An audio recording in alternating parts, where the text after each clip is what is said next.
Well, Alexander Titov is a lecturer at Queen's University in Belfast. He joins me now to talk further about Putin's 20 years in power. Thanks so much for speaking to us, Alexander. We appreciate it.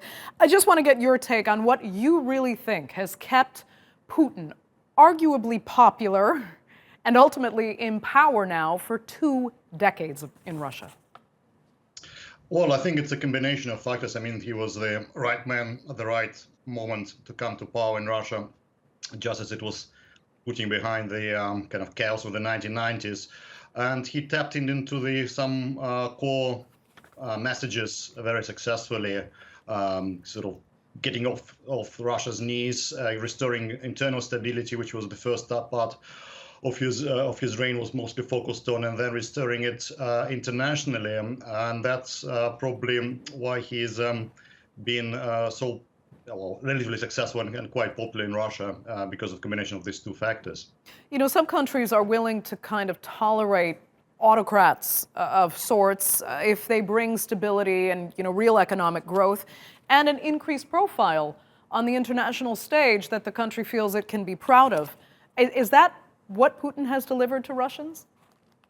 Yes, I think that was the key. The first 10 years of his rule was one of the best periods in Russia in terms of economic growth, in terms of growth of prosperity. The real wages were growing really, really quickly, which was a combination of several factors, not necessarily Putin's own achievement. There was a recovery from the 1990s, rise in oil, but also reorientation of the economy towards the more consumer-orientated goods. So that was very good time to be in Russia in terms of increasing prosperity.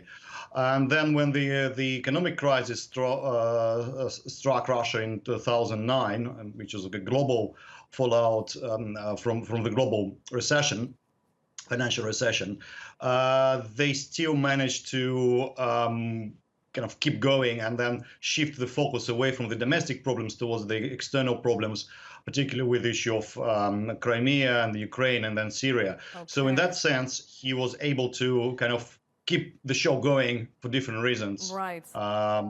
Do you think, though, if over the last 20 years there had been greater scope, for political opposition and allowing more opposition candidates to run unfettered against Putin, do you think he'd still be in power today? Well, I think he probably would be because, his results wouldn't be as high as they have been. But essentially, what's lacking in Russia at the moment is this general idea which would kind of replace Putin, in a sense that Russia had very dramatic changes in its history in the last 100 years. In 1917, it was a socialist revolution, but there was a general idea of socialism. In 1991, when the Soviet Union collapsed, there was a general idea of, going west and building democratic and capitalist society. The moment, I just don't see what the main idea would be. And kind of Putin appropriated this idea of great nationalism, great power nationalism in Russia, while keeping the issue of basically Western economic reforms going within specific framework of Russia. And this lack of intellectual alternative to him is what probably makes him more successful than he would have been otherwise. Okay. So looking forward then, how long can he stay in power for, and how long do you expect him to stay in power? Well, according to the Russian constitution, he has to step down in 2024. So he has another 4.5 years.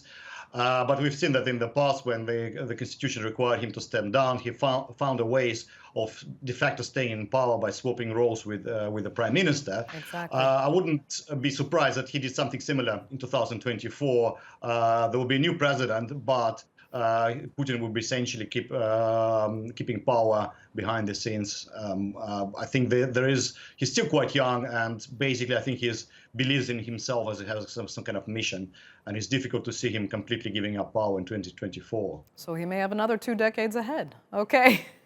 Alexander, we'll leave it there. Thank you so much for joining us. We really appreciate it.